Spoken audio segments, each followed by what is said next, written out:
Leti, gusto en tenerte con nosotros, el Hola, equipo buenas de la tardes. Sociedad Literaria del Genio Emprendedor y del Buen Gusto. Nos alegramos de tenerte aquí con nosotros. Muy ¿Cómo has agradecida y estado? salud. Muy bien, gracias. A pesar de todo, muy bien. Eso es algo bueno, saber de que estás bien. Leti, para explicarte al público y también a vos, la Universidad Nacional Autónoma de Honduras, a través del Departamento de Vinculación, Universidad, Sociedad y el Departamento de Letras, pues hemos iniciado este proyecto que lo que busca, en primer lugar, es conocer la vida de los autores hondureños, solamente literatura hondureña. Necesitamos eh, informar al público que nos sigue en Facebook y a toda la gente que está interesada en la literatura nuestra, que nuestros autores que escriben, cómo son sus vidas. Vamos a ver y te vas a ir dando cuenta vos de una serie de preguntas, en las preguntas que desarrollemos, que la finalidad es pues saber más de ustedes. Contanos, Leti, Pues muchas gracias, soy un contanos, libro abierto. qué bien, qué bien. Contanos, vamos a ver cómo fue tus inicios, cómo supiste que vos te ibas a dedicar a escribir. Mm, un poco difícil, pero veamos. Saber que me iba a dedicar a escribir después de... El primer paso creo que fue haber participado en el taller literario Casa Tomada y posterior o paralelamente a eso, el haber ganado algunos premios y el haber publicado el primer libro. Una vez que sale el primer libro, ya no te puedes detener, veo yo. Sí, Leti, ¿y tus padres, tu madre, tu abuela, te leían libros, te leían cuentos? ¿Cómo fue en tu infancia ese despertar de esa gran imaginación? Pues mi vinculación con la literatura sin duda que tuvo muchas fuentes, pero de lo que yo recuerdo, que estoy muy consciente, es de mi contacto con los libros en la educación primaria.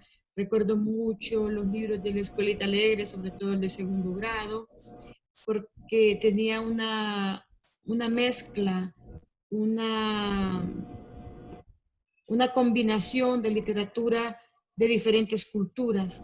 Entonces me parecía tan fascinante eso y lo leía y lo releía. Y si me lo encuentro por ahí, lo vuelvo a leer porque es un libro que a mí me impactó mucho.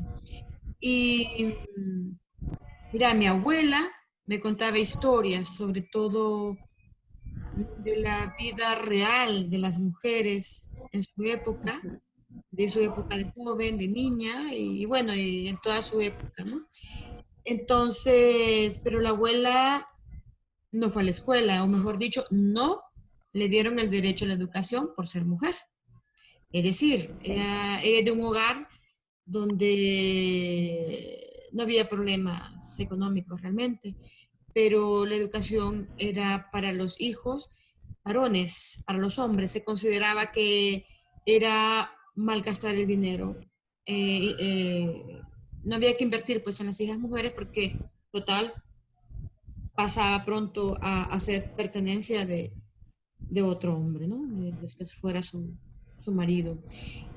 Pero mi abuelo materno también me contaba historias fantásticas, nos visitaba regularmente.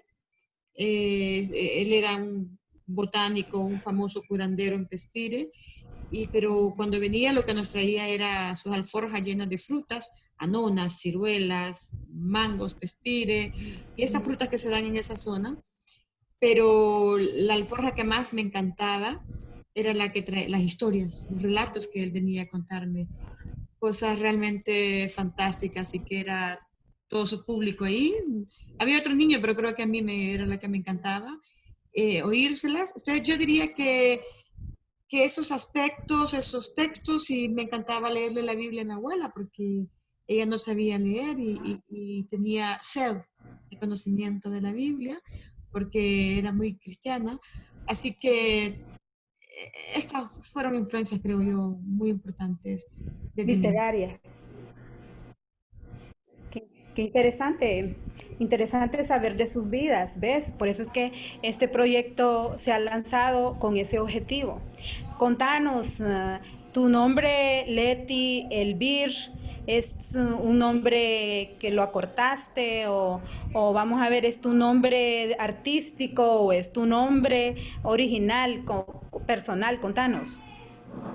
Pues es mi nombre oficial, es el nombre que aparece en los documentos oficiales, en la tarjeta de identidad, pasaporte, partida de nacimiento, etcétera. Pero que se ha convertido pues en mi nombre artístico, Leti Elvir. Sin embargo, obviamente tengo un segundo apellido, que es Lazo, y por lo general, igual, por igual se encuentra. Si alguien me quiere contactar, lo hacen como Leti Elvir o como Leti Elvir Lazo. Y bueno, hace mucho tiempo que este nombre se escribía Leticia, pero últimamente se ha puesto como de moda. Ya hay muchas personas que se llaman solamente Leti. Conozco varios, casi siempre menores que yo, pero sí, sí que existen como nombre. Leti, nada más. Ese Es es tu todo mi nombre nombre. oficial Leti, y tu nombre artístico. Leti, sí. No me llamo Leticia. Lety, eso es todo. Capricho del padre, por Muy cierto. bien, muy bien. Muy bien, Leti, contanos, ¿cómo? Ah, hice una acotación final, decía Capricho del padre, es decir, mi papá dijo, se va a llamar Leti nada más. Y así se quedó. Muy bien, bueno, sabemos ya que es tu nombre artístico y tu nombre oficial. Contanos, Leti, vamos a ver, háblanos de tus libros. Eh, Tengo la dicha de conocer pues tu obra porque durante varios años pues vos sabés que nuestros estudiantes tuvieron el honor pues de leerte. Y desde Luna que no cesa, hablanos de todos tus libros. ¿Cómo ha sido el proceso vamos a ver, desde la parte de la edición hasta la publicación de tu obra? Pues como toda madre inexperta, con el primer hijo o la primera hija, donde uno tiene una gran experiencia muy válida para ir incrementando en los siguientes proyectos y decidís continuar, ¿verdad? Pues en este caso, Luna que no cesa, es mi primer libro y este libro fue posible, además de cierta voluntad mía, que no era absoluta, porque es que este medio en Honduras y en aquel entonces, cuando yo publiqué por primera vez, es y sigue siendo muy devorador de mujeres escritoras, ¿verdad? Siempre se discrimina, se excluye de de los programas de clases, en fin. Pero yo creo que tengo que decir que hay algunas personas que además decía de esa cierta voluntad de mi parte, que me apoyaron mucho y fue el ánimo que me dieron, el impulso que me dieron los compañeros y compañeras de Casa Tomada, pero también amigas escritoras ya de mayor edad que yo, como Eva Tais. Fíjate que la pintora Xenia Mejía también fue clave. Xenia Mejía, la pintora hondureña, fue muy importante. Tengo que decirlo porque ella fue la que me llevó a la editorial Guaymuras y me dio idea de presentar un proyecto para lanzar el libro. Así, yo ya sabía, por supuesto, de Baristo López Rojas, que es el dueño, el propietario y gerente de la imprenta López, pero fue Xenia con quien yo entré ahí y él conoció el libro él, antes de imprimirse y dijo, pues este libro vale la pena, no te preocupes si no hay dinero, si no tenés dinero, yo lo imprimo y me lo pagás como puedas. La dicha es que el libro salió como en julio y en diciembre estaba declarándosele como el bestseller del año, ¿verdad? Eso fue en 1998. En ese entonces la librería Guaymuras era la que daba este dictamen, ¿verdad? Entonces era como la que más vendía. Entonces eso fue algo muy importante, un libro que se pagó solo, que se vendió mucho en las librerías. Y bueno, eso fue en el 98 que se publica y decía que iba respaldado por dos premios, el de la Embajada de Chile en Honduras en el 96 y el de una Bienal Internacional que se hace en Chile, lo organiza una revista en Valparaíso y eso fue en el 97, ganó el primer lugar también en ese concurso internacional. Entonces, bueno, había elementos que me llevaron a publicarlo, que facilitaron un poco las cosas, y ahí está. Luego, en el 2001, publiqué Mujer entre perro y lobo, es otro libro de poesía, al igual que Luna que no cesa. Igual ya las puertas estaban abiertas al crédito en la imprenta López. 2005 publiqué los cuentos Sublimes y Perversos y esa obra individual, personal, como Leti Elvir, digamos que se cierra ahí la impresa y se quedan casi en el horno dos proyectos, uno de poesía erótica, que se anuncia con el nombre de Debajo de un manzano te desnudé y va un subtítulo, y luego otro libro, sí, como más político y más feminista también, que se llama eh, Bajo sospecha, ¿no? Y también otro subtítulo. Luego se vino el golpe de Estado, dieron el golpe de Estado en el 2009, entonces ya no era esa mi prioridad, sino cómo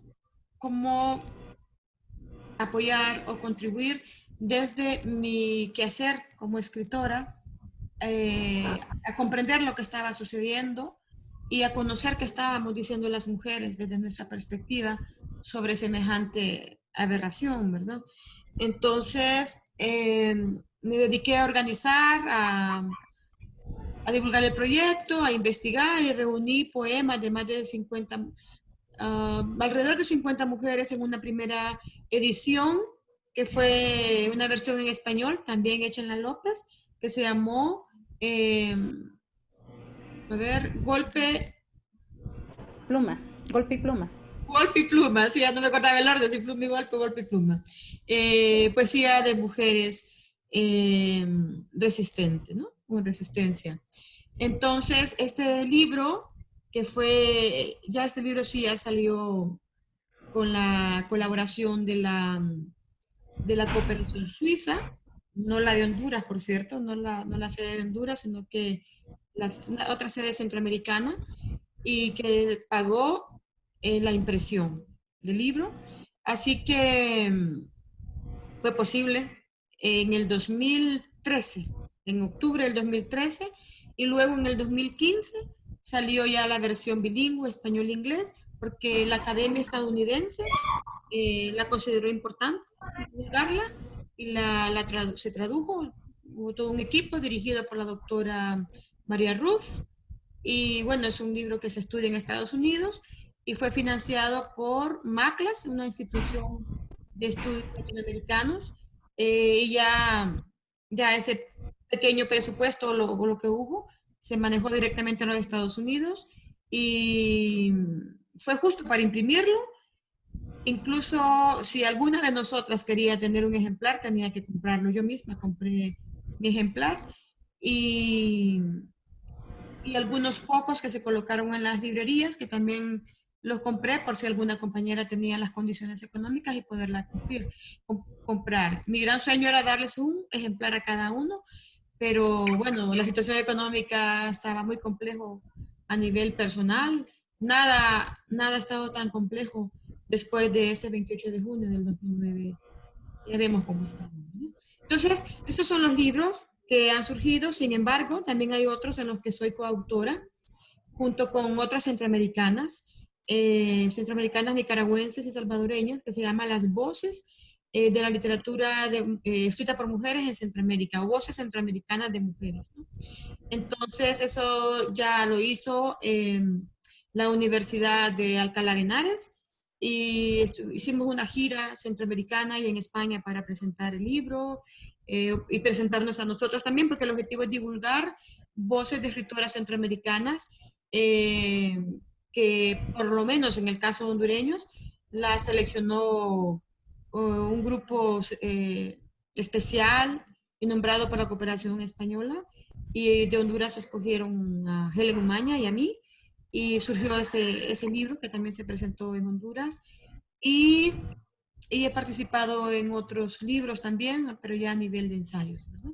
En el de Voces de Escritoras Centroamericanas es un cuento y poesía de 6 mujeres, ¿no? 2 por cada país, o sea, 2 de 3 países: Nicaragua, El Salvador y Honduras. Muy bien, Leti, interesante tu trayectoria. Contanos cómo tu familia acogió ese talento para escribir. ¿Fue de una manera positiva o bien se opusieron? Contanos, ¿cómo fue? Interesante también esto, muy curioso. Mira, hubo una ventaja que cuando yo me asumí como escritora, cuando salí del closet como escritora, cosa que no debería ser para nada, ¿verdad? Nunca deberíamos andar escondiendo nuestros sentimientos ni nuestras identidades, pero no era así como me conocía la gente, se me conocía más como una dirigente estudiantil. Así que ahí el estigma estaba ahí, ¿verdad?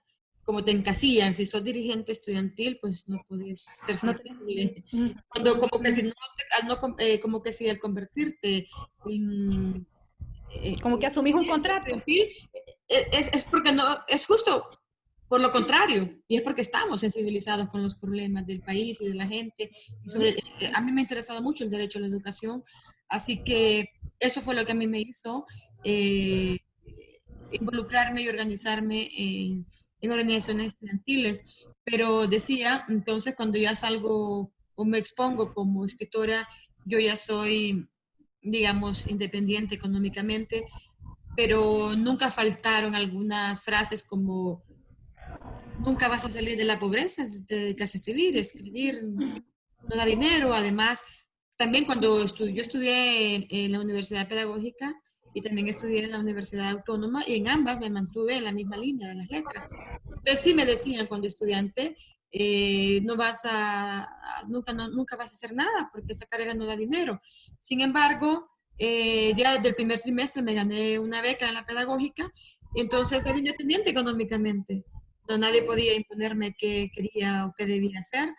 Y además en mi familia se me ha conocido siempre como alguien que reflexiona mucho lo que va a hacer, y una vez que tomo una decisión es casi imposible que me saquen de ese camino, ¿verdad?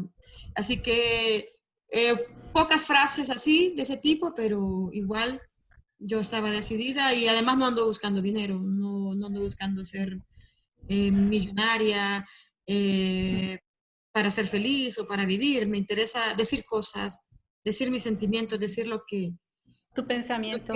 lo que me ahoga, lo que me fastidia, lo que me enoja, lo que me parece brutal y a veces no se dice. Y yo quiero decirlo también.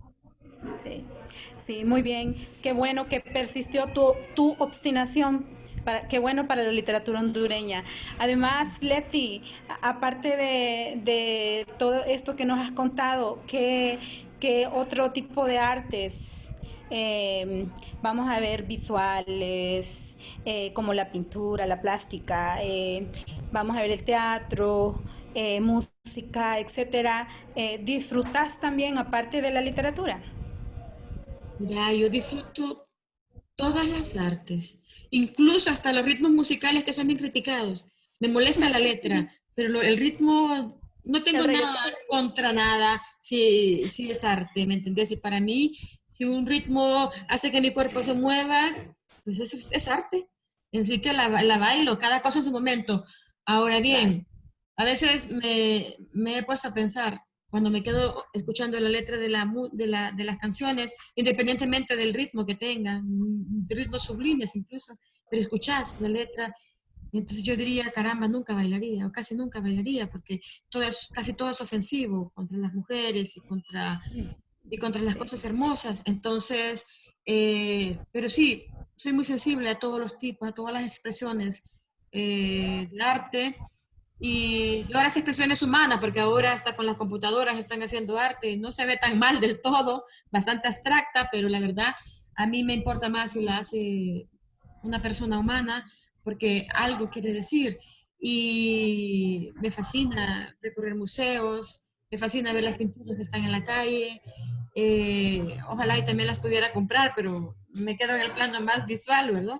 Eh, Disfruto el arte, del teatro, la música me encanta. Creo que no viviría sin música. No viviría sin poesía, no viviría sin música.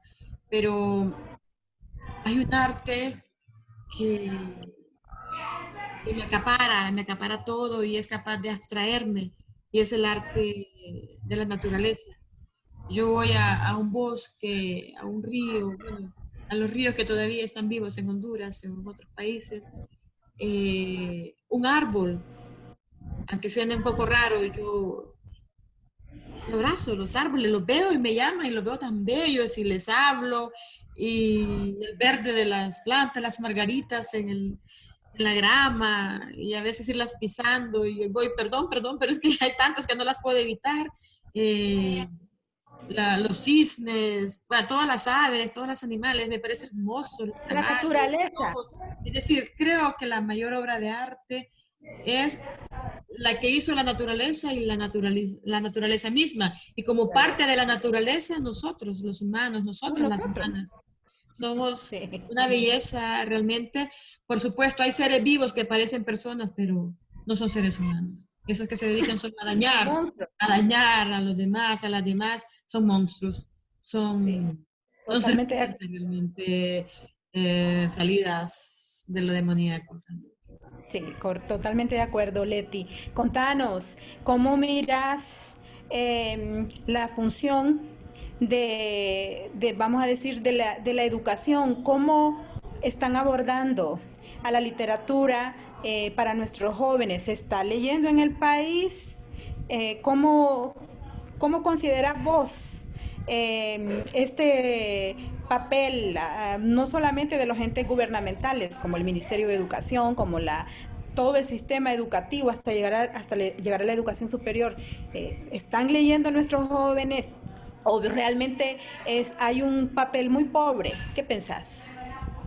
Fíjate que esto también me lo he pensado mucho, hace mucho, mucho tiempo, y acompañada de algunas teorías sociológicas, por ejemplo, de Bourdieu y otra gente, pero básicamente con él, que se ha dedicado al estudio del campo de las artes, es el campo de las artes, o sea, lo que te abarca todo sobre este tema.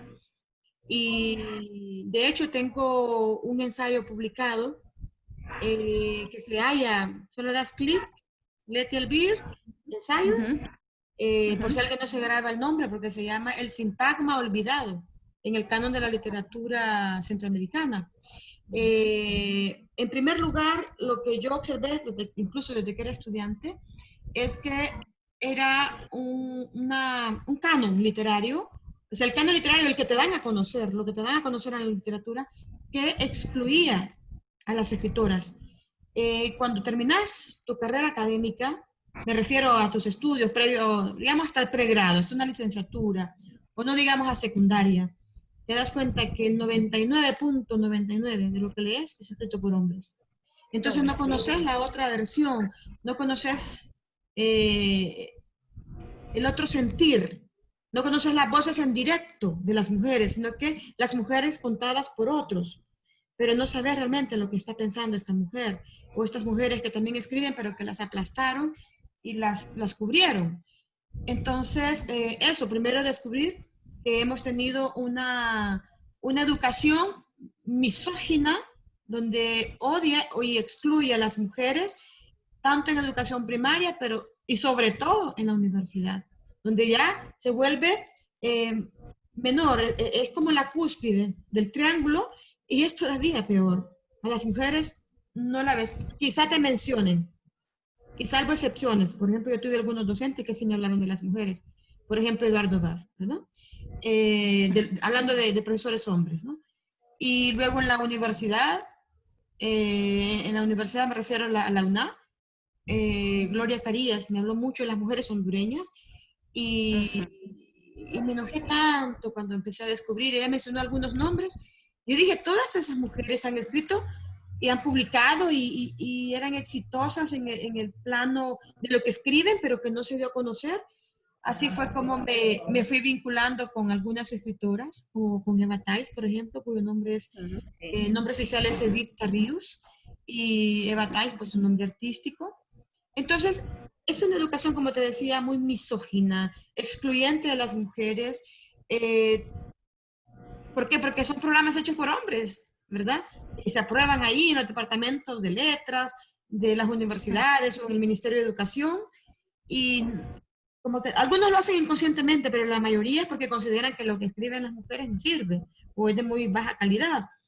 Entonces, eso. Y lo otro es que nuestros niños de la educación pública no están leyendo o están leyendo muy poco, porque cuando los padres protestaban y las madres protestaban porque se pedían libros o fotocopias en los colegios y ellas no tenían, y muchas madres vivían en aquel entonces y ahora peor, ¿no? De vender tortillas. Entonces, yo te estoy hablando porque fue mi experiencia como profesora en algunos colegios de secundaria también, porque no solamente he trabajado en la autónoma, sino que trabajé en colegios y las madres no podían comprar estas fotocopias o estos libros y yo escuchaba que me contaban que las madres reclamaban porque yo era novata pues en el colegio, estoy hablando antes del MIT, no digamos después del MIT. Entonces lo que hizo el Ministerio de Educación, en vez de dar los libros o en vez de dar grupos de fotocopias bien empastadas, lo que hicieron fue publicar un acuerdo en el que prohibían, quedaba prohibido en los colegios de educación media pedir libros o las compras de libros. O sea, en vez de abastecer los colegios o las bibliotecas, porque no se le puede dar uno a cada estudiante, ojalá se pudiera, pero como no podía hacer eso, entonces lo prohibió. Entonces, ¿qué sucede? Que en los colegios de educación privada, de élite, sí se están leyendo. Vos te puedes dar cuenta, o en las universidades privadas, se están leyendo 2 por trimestre. Y en los colegios bilingües o trilingües, 2 por trimestre y son 5, perdón, 2 por parcial y son 5 parciales. Y te están leyendo 2 por cada idioma. Pone que te leen 2 en francés, 2 en español, 2 en inglés. Inglés o Sí, pero por lo general 2 inglés, 2 español. Están leyendo 4 por parcial, 4 por 5, 20 libros adaptados a la edad de los niños y de las niñas, o de toda la juventud. Pero te están leyendo y te están evaluando. Por supuesto que habrá lugares donde te piden libros y no te los evalúan. Ahí claramente te das cuenta que lo que están haciendo es una estafa cultural, pero a la vez el interés no es que el estudiante o la estudiante se abra su mente y conozca la cultura. Entonces, aquí en la educación pública todo interés es económico. prohibitivo y limitado, ¿verdad? Y en la privada también hay categorías, entonces sí están leyendo. Y a nivel general hay alguna labor que aquí viene como de rebote, de propaganda. Rebote, por ejemplo, la gente que te está leyendo libros como Harry Potter, eh, y a otros escritores de mucho renombre internacional y que algunos te dicen que es mala literatura, que literatura light. Pues a mí la verdad no me importa que le llamen así. Si yo encuentro jóvenes que están leyendo libros de 500 páginas, tienen todo mi respeto. Leer que un libro de esos son bloques, es como volver a finales del siglo, o volver al siglo XIX o a inicios del siglo XX, que te leías libros de 500 páginas, así eran. Eso era una novela, un libro de 500 páginas, 600, De, 700. o Entonces, de más, mil, los más, en clásicos. varios tomos, ¿verdad? Como El Quijote de la Mancha y otros. Entonces, Conde te de das cuenta que sí, Montecristo, todos esos está libros leyendo. grandes. Sí, Perdón, sí. siento que estamos, porque lo que estás diciendo me llega tarde y yo estoy hablando por acá. Sí, quizás es la transmisión, pero, o sea que hay todos Perdón. esos libros grandes, grandes, de muchos tomos,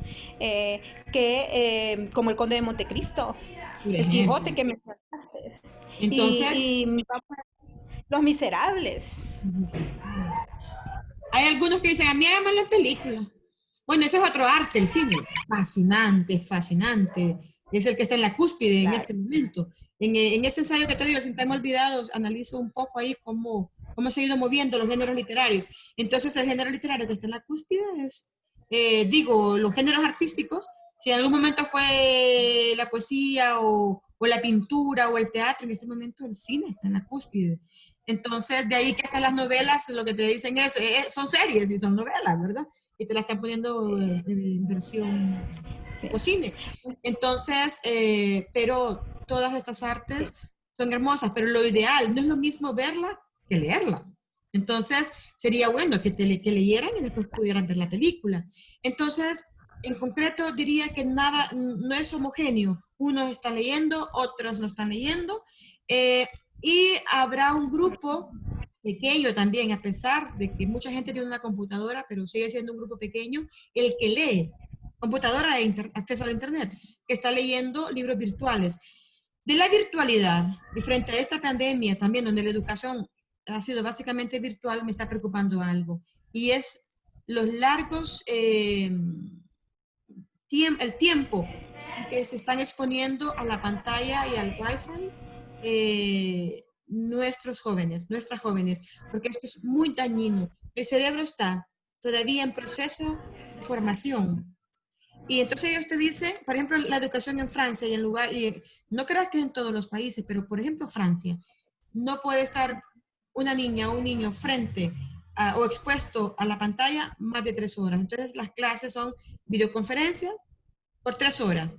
Sí, pero hasta ahí. Pero como estamos con la pandemia y encerrados, no se puede ir a las aulas, entonces los niños te están extra, además de esas 3 horas de recibir clases, están 8 horas, 5 horas o más frente a la De pantalla cinco para hacer horas. sus tareas, Sí, porque los libros no los tienen en la biblioteca de libros de papel, sino que vienen acá a traducir o a leer. Entonces, esta exposición es terriblemente dañina. Preferiría que no hubiera tareas, solamente las clases, y que los alumnos pudieran practicar, tomar fotos y mandarlas, practicar sin la pantalla y hacerlo todo en sus cuadernos, tomar fotos y enviarlo, pero aislarlos de la pantalla, porque esto lo sabe muy pocas personas, muy pocos profesionales, incluso porque esto no te preparan en la universidad, no te dicen que el wifi, no te dicen que el internet está atrofiando el cerebro de nuestra niñez. Por eso te digo, en Francia, eso es una ley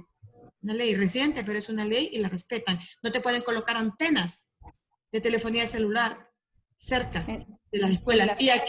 aquí estoy mirando que las colocan en el patio de las escuelas. Y eso te produce Sí, cáncer en el cerebro. Entonces, te diría ya en general que no tienen ni idea de lo que es el asunto de las políticas, de las políticas públicas, de artes, ni mucho menos de literatura. Andamos mal, andamos mal. sí, realmente por eso los invitamos a ustedes a reflexionar, porque realmente el pensamiento crítico, pues, es una buena fuente para este pensamiento crítico. Contanos, Leti, vamos a ver qué libro de todo lo que has leído te ha marcado, ha hecho mucho eco en vos. Fíjate que yo pienso, Libros, yo dejémoslo en pienso plural. que todos los libros te dejan algo, te dejan una gota, te marcan. Lo que pasa es que llega un momento que estás leyendo, que no te quedas pensando, se queda ahí como en el subconsciente o en el inconsciente, pero sí tengo algunas anécdotas de los libros que a mí, como yo caí en la trampa, por decirlo así, de la literatura, en libros. Porque si viste, yo te hablé de los libros de la escuela, Escuelita Alegre, que te lo tenían que comprar, pues, para ir a la escuela, o algunos libros que te daban en la época, hubo una época donde daban libros en la escuela. Con esto lo que te quiero decir, o lo que te quise decir es que no había en mi casa una biblioteca ni no tuve acceso a libros en mi casa. Entonces, porque vengo de una familia que sus recursos económicos eran para otra. para otras prioridades, ¿no? No se consideraba una prioridad los libros porque aunque se considerara, comprabas el libro o pagabas en la pulpería el fin de semana. Entonces, una parte de mi niñez, ¿verdad? Debo confesar que fue solo una parte de mi niñez que pasó eso, y sobre todo a partir de que mis padres se separan, y vos sabés que no había derechos para las mujeres en este caso, y los recursos y los bienes se los queda el hombre, están a nombre de él, o porque él, no hay quien lo obligue.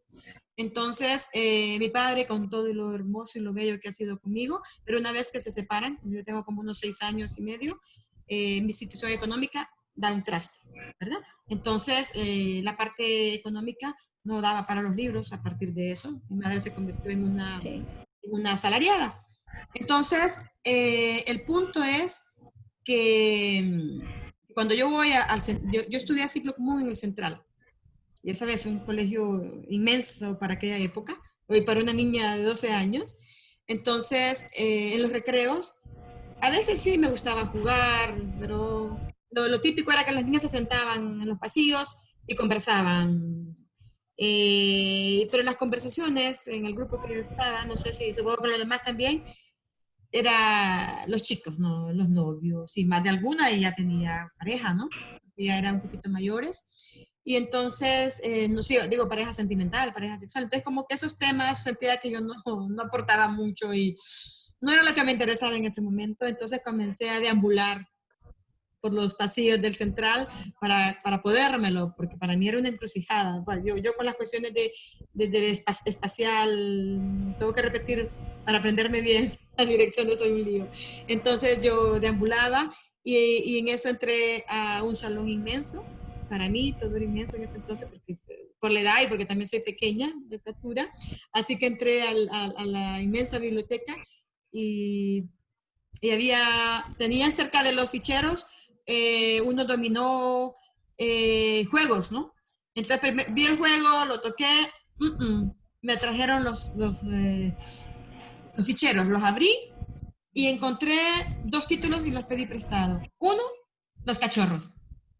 Claro, la niña de 12 años lo que quería era ver algo que le hablara de cachorros, de perros. No teníamos en la casa, entonces los quería tener en los libros y conocer más de los perros, porque seguramente quería tener alguno, pero resulta que era el de Mario Vargas Llosa, y ya sabes, ¿verdad? O sea, lo leí, obviamente me impactó. Y luego, Rayuela. Me fascinaba jugar Rayuela en esa niñez previo al colegio. Rayuela, jugaba libre, cosas de correr, de saltar, jugar fútbol. ¿En primer curso, Leti? No, en la primaria, en la primaria. Pero te digo que Hola. en primer curso, cuando tenía 12 años, como que en el Central, Ah. no siempre, bueno, que sí, ya después descubrí que había clases de judo y entré a judo, pero en esos primeros meses me atrapó la literatura, justo, porque no me conocía el colegio y conocía el gimnasio, pero no los horarios de las clases extracurricular, como llevar judo. Entonces, había que estar puntual en la casa, no lo había descubierto todavía. Entonces, pero la biblioteca sí. Me iba a los recreos y desde ahí no me volvieron a sacar de la biblioteca. Porque te imaginas, andaba Rayuela leyéndola al revés y al derecho, como tipo Rayuela, pero también tipo lineal. Así que yo diría, que además de los que te mencioné antes, estos 2 libros me marcaron con sus nombres, me atraparon a la niña de 12 años. No me pregunté cuánto entendí, pero me marcaron horriblemente, sobre todo las groserías que pasan en los colegios de niños, pero básicamente me atrapó la maga y su niño en Cortázar. Sí. Fue un mundo Te cautivaron. Sí. Esos son, yo diría eso, y ves, 2 libros de hombres, pero esa maga, esos personajes femeninos de Cortázar en Rayuela eran mágicas. Amo a Cortázar, lo amo. Sí. Y amo la literatura de Mario Vargas Llosa también, a pesar de que sus ensayos son tan conservadores y tan abyectos algunos, pero su literatura me gusta. ¿La disfrutas? ¿Hola? Sí. Sí. Muy bien, Leti. Danos tu reflexión final. bueno, al fin, antes te voy a hacer otra pregunta, ¿cómo ha sido el proceso de edición general de tu, has tenido muchas dificultades para publicar y al final pues nos das tu reflexión hacia la juventud para que animarlos también para que publiquen, para que escriban. Bueno, yo no te puedo decir qué es lo que, cuáles son vamos a ver tu reflexión al respecto, pero vamos a ver, decinos primero, evacuanos, cómo fue tu proceso de publicación. ¿Ha sido pues no agradable, pero fácil en general? Y el proceso de publicación para poder animar a las generaciones que en este momento están escribiendo para que lo hagan. No dije ya de eso, ¿verdad? Con respecto a, te decía, a nuestro querido amigo de la imprenta López. Evaristo, o sea, a él le parecía que tu Sí, obra era valiosa. Él se arriesgaba y ponía la plata, no te cobraba. Y vos le pagabas cuando podías y te cobraba, pues yo creo que casi solo lo que gastaba en sus recursos, ¿verdad? Que usaba, si acaso lo recuperaba. Pero, pero creo que antes de llegar ahí, yo le había dicho a alguien, vos sabés, somos un país, pero me voy a ubicar. Somos un país con muy pocos sellos editoriales, pero me voy a ubicar en esa época, 1996, ¿verdad? Yo tengo solamente para entonces 30 años, pues sí, tiene algún premio el libro y voy al único sello que no era el de la universidad, por cierto, al que uno puede acceder y te dijeron, te dicen, o a mí me dijeron, mira, es poesía. ¿Es poesía de mujeres? No, Leti. Te queremos mucho, pero ahí no te podemos apoyar. Entonces, ¿por qué? Porque la literatura escrita por mujeres no se vende. Y nosotros necesitamos sostener este editorial. Ocupamos que el dinero vuelva pronto. Pero ya te conté cómo ese libro fue el más vendido del año, que salió hasta por julio. Entonces, desde ahí fue un aplastón, ¿me entendés? Yo no pensaba. Yo creo que ni siquiera fui en el 96, tal vez fue en el 97 que fui. Pero eso ya es de entrada, que alguien te diga eso, no, ¿verdad? Pero claro, habrá otros que te dirán lo tuyo no sirve. En eso no tuve problemas. Tuve el apoyo, como te digo, dentro del taller literario fue muy aceptada, muy bien aceptada mi poesía. Ahí ya sabes con lo que es un taller, te dan sugerencias, por los tomás o los dejas, nada es impuesto. Eh, es decir, yo sabía que algún grado de calidad tenía y no iba a venir cualquiera a votarme mi proyecto. Sin embargo, impacta que te digan la literatura escrita por mujeres no vende. Entonces ya ahí el problema era porque pertenecía a un género, la que escribía era una mujer, era alguien con cuerpo de mujer. Entonces no iba a llamar la atención, por lo tanto no iba a vender. Porque al final lo que se quiere, lo que quieren las imprentas editoriales es recuperar lo invertido. Entonces no quisieron asumirlo. En ese sentido, en ese principio podríamos decir que fue un poco desafortunado, ¿no? Esta respuesta o esta no respuesta. Pero luego también te decía que hice una propuesta a la embajadora de Chile, porque mi libro tenía 2 premios vinculados con Chile, el de la Embajada de Chile en Honduras y el de una revista chilena, ¿no? Que en un concurso internacional, y era una mujer, quizá eso también influyó, y una mujer muy progresista. Era un gobierno, ¿te acordás? Después del no, después de cuando comienza un proceso de democracia en Chile, que nunca se consolidó, ¿verdad? ¿Cómo está?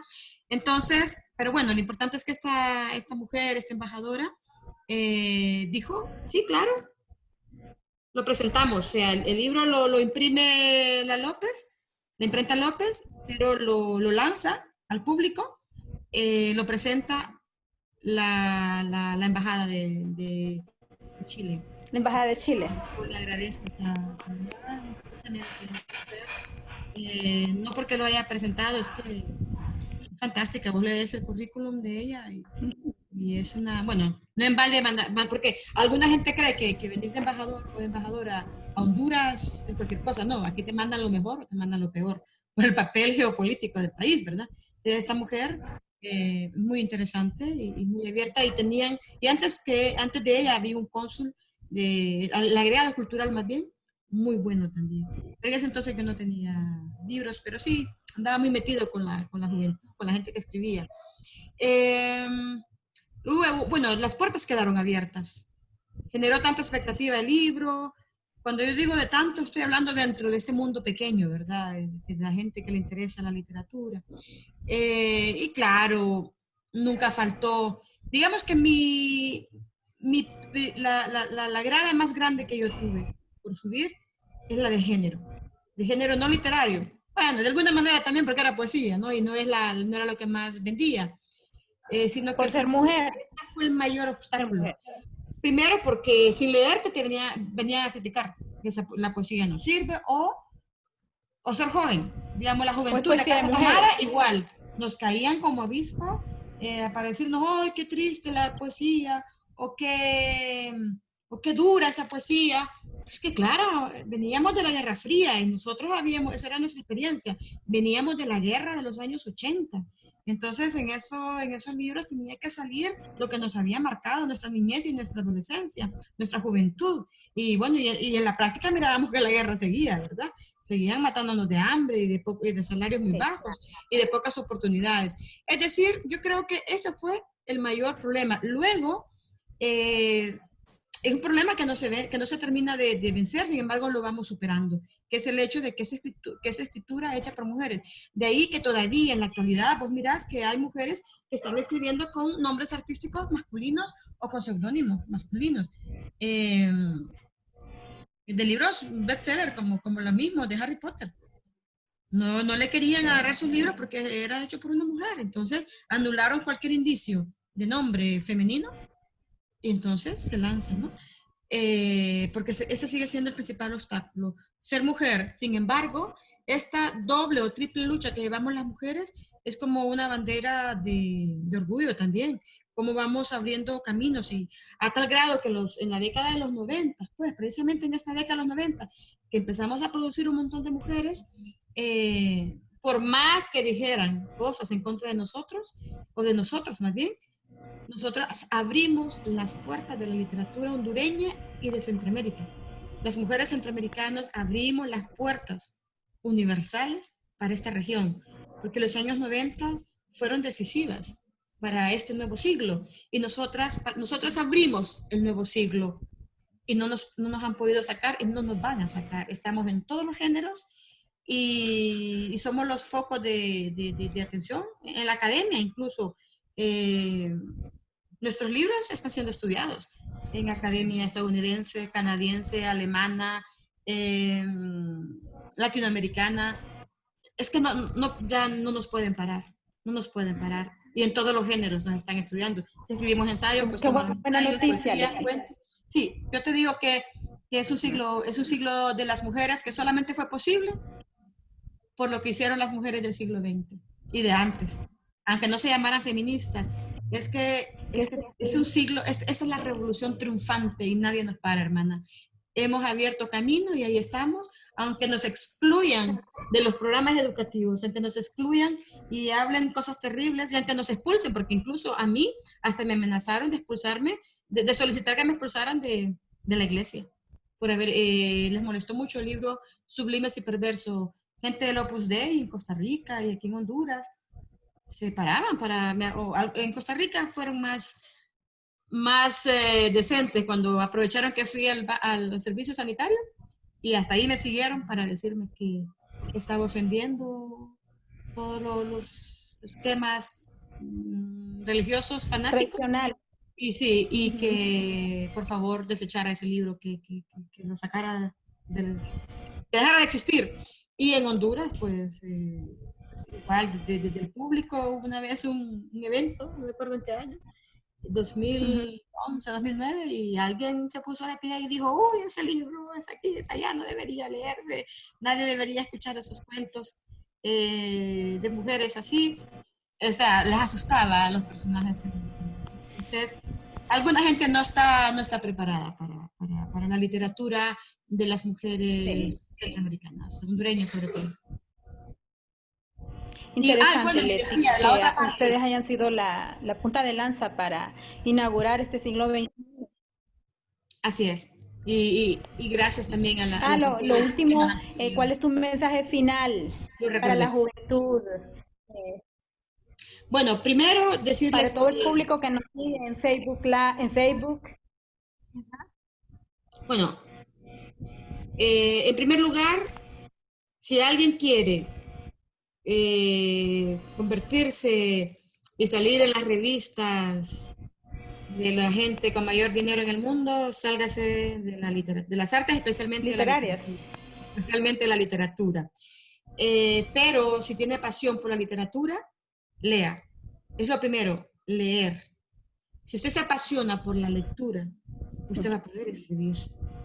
Lea los diccionarios. Pues hay gente que dice, yo no tenía mi diccionario y solo eso leía, porque eso también sí tenía diccionario. Entonces, hay que leer lo que tenga a mano, lo que le caiga a mano, no le tenga miedo, léalo. Y claro, aprenda a discernir también. Y luego podrá escribir. Si usted no puede leer, no va a poder escribir. Y si no ha leído mucho, pero es que la literatura también es oral. Seguro que ha escuchado mucho. Entonces, láncese, escriba. Cuando yo hablo que hay que leer mucho, no solamente me refiero a los libros impresos. Es la literatura oral, que es la que más abunda. Y usted con toda esa experiencia y esa riqueza, escriba, porque la mayor riqueza es la que usted tiene. Es justo esa la riqueza que nadie nos puede quitar nunca, porque nos morimos como nacemos, así, con la pielita, desnuditos nos vamos, nos vestirán si quieren, ¿verdad? Eh, y tenemos suerte de que nuestro cuerpo quede intacto, ¿verdad? Entonces nos visten, nos entierran y ustedes ven, no llevamos nada. Entonces, pero Nada ¿cómo lleva. compartir esta gran experiencia que es cada una de nuestras vidas? Porque todos tenemos grandes experiencias. La experiencia misma de vivir. Por supuesto que usted solo se sienta y no hace nada y solo está sentado mirando tele. Tengo mis dudas, ¿verdad? Pero si usted vive, si usted piensa, si usted reflexiona, si usted debate, si usted es polémico o polémica, yo creo que la clave está en ponerse a escribir, porque algo habrá leído, algo mucho habrá leído, habrá escuchado. Entonces, lea, atrévase y de ahí láncese, porque hay que vencer algo, la vergüenza, porque la vergüenza es el miedo a lo que van a decir los demás, A las otras, exponerse. los otros. Cuando usted vence eso, no va a tener vergüenza para lanzar su pensamiento. Si se equivoca, bueno, ¿y quién no se equivoca en la vida? Si no le sale perfecto, ¿y quién es perfecto? Dentro de los seres humanos, yo no conozco a nadie todavía. Entonces, eso, matar el miedo, olvidarse de esas vocecillas que resuenan ahí, las vocecillas patriarcales, de que si es mujer no puede escribir. Entonces, de manera especial a las mujeres. Y yo creo que esto ya no, yo veo un grupo, no un grupo, yo veo una generación de mujeres que esto ya se lo sabe y no les importa y lo hacen. Y siento que no tengo nada que decirles. Estas mujeres han bebido hasta embriagarse de todas las mujeres que les han antecedido. Y sin embargo, si algún día quieren conversar con alguien que ya ha publicado, que se considera feminista, que ha vencido muchos miedos, no todos, porque los miedos a veces no se trata de anularlos, se trata de no tenerles miedo. Entonces, podemos conversar cuando ustedes quieran, con hombres, con mujeres. Me encanta conversar, sobre todo con la juventud. Y, y si se atreve a escribir, téngalo por seguro que se va a atrever a publicar. Soy de las que pienso y estoy segura que todos, que todas tienen mínimo algún poema, algún cuento debajo del colchón, debajo de la almohada, que puede ser la almohada literal o la almohada de las almohadas que andamos en el cerebro, en la memoria. Ahí están, sáquenlos y no se quede solo para usted esos cuentos o esos poemas o cualquier arte que usted haga. Hay que hacerlo. Que Honduras no es mucho lo que se puede hacer. ¿Y qué Hay importa? que Ya les poner dije, si ese. no aspira a salir en primeras planas como una persona exitosa, considerando el éxito medido en millones de dólares, pues eso, ¿verdad? Los artistas no andamos en eso, por lo menos no la mayoría, pienso yo, o por lo menos los que pensamos que el arte no debe ser arte por ser arte, sino que es un arte que apoye, un arte que aporte, un arte que devuelva lo que nos ha dado la sociedad, un arte que libere. Si no libera, pues para mí no sirve, pero puede ser que para otros sí.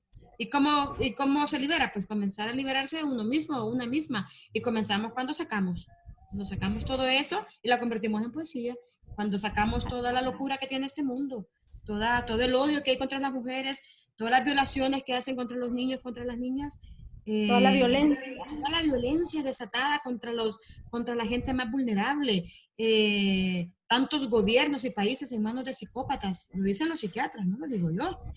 Eh, entonces, si hay psicópatas en nuestros gobiernos, en nuestros países, entonces tenemos que sacar belleza. Y la belleza es la literatura, la belleza son las artes, y la belleza puede ser grotesca, pero puede ayudar a liberar. Así es que esas son mis palabras a la juventud, si acaso todavía necesitan algo, es recordarles más bien eso y que se cuiden mucho de estar en la pantalla. Mucho tiempo es malísimo, malísimo. Entonces hay que leer libros impresos. No dejemos que mueran estos libros. Eso es lo que yo les puedo decir y que estoy abierta para conversar, no para enseñar, a conversar para aprender. Porque es que, mira, con esta juventud hay que aprender desde la tecnología más nueva hasta todas las Sí, maneras en que están escribiendo y diciendo las cosas. Yo recuerdo que un académico estadounidense, boliviano, cuando leyó mi libro de cuentos, Sublimes y Perversos, fue invitado a un programa televisivo. Yo una noche antes le había dado mi libro, porque era eso, vine a Honduras para conocer a las escritoras de cuentos, le llevé mi libro, y así como lo hicieron las demás compañeras, y dentro de lo que él dijo, y que compete, me interesa decirlo, ¿verdad? Es que él dijo con este libro, leí un cuento, no dormí toda la noche porque me quedé leyendo los libros, particularmente este, Sublimes y Perversos, que con este libro Honduras ha dado un salto de 50 años y se ha puesto al mismo nivel de cualquier país del mundo. Entonces yo te digo, la juventud de ahora, mujeres y hombres, y sobre todo las mujeres, están dando otros saltos, haciendo dar saltos en las artes y la literatura a nuestro país, que bien se lo merece, y aunque no lo hay muchos en el mapa, la literatura que nosotros estamos haciendo es de mucha calidad. Muchísimas gracias, Leti, por esos consejos tan interesantes, porque la juventud necesita orientación. Gracias por ese gran aporte para esta juventud. Que no lo dudo, seguirán tus palabras, las oirán y harán eco en sus vidas. Leti, pues, y a todo el público en general que nos siguen a través de Facebook, esto ha sido la Sociedad Literaria del Genio Emprendedor y del Buen Gusto, a través de nuestra Universidad Nacional Autónoma de Honduras y la Dirección de Vinculación Universidad-Sociedad y el Departamento de Letras. Muchísimas gracias por estar con nosotros y por seguirnos. Así que os reitero mi admiración y agradecimiento, Leti. Muchas gracias a vos y al equipo de este proyecto que me encanta y que me parece necesario. Y bueno, en época de pandemia, a leer para salud mental, a leer y a bailar mucho. Así es, así es. Adiós, Leti.